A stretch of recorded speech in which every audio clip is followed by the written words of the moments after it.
The owner of Coyote Jacks, Tammy Taylor, tells us she's going to shut the place down for good after the news that the club's landlords have opted to terminate the lease. That's right. Taylor tells Channel 3 after speaking with her attorney, she felt it was best to shut down for good. She says she hopes closing the controversial nightclub will shift the focus to finding the person who shot and killed a 19-year-old customer last weekend.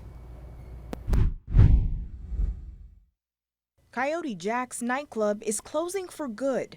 After we're talking to our attorneys and all the controversy, and have decided to shut down Coyote Jacks.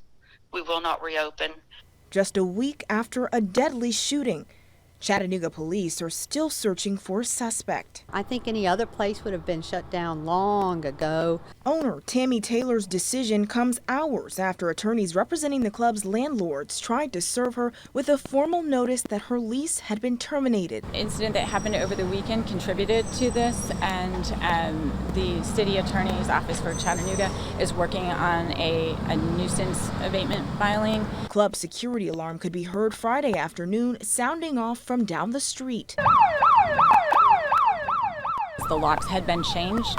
As the property owner said, the city's regulatory officer was also there trying to serve Taylor a notice about beer board violations for overcrowding and disorderly conduct. I think that this is a step that will help the people in this area feel safer. Taylor, who recently became sole owner of the business, was not present. She tells Channel 3 she had an emergency come up.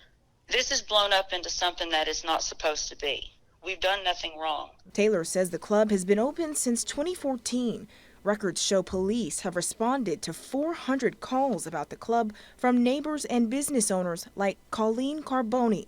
I've called the police more times since I've lived here than I have in my whole life previously. Taylor says she hopes closing will address gun violence in the community. Everybody says, shut it down, shut it down, shut it down.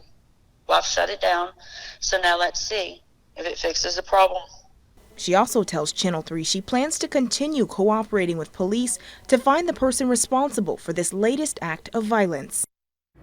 Taylor says she will be present at next week's beer board meeting with her attorneys to address beer board violations for overcrowding and disorderly conduct.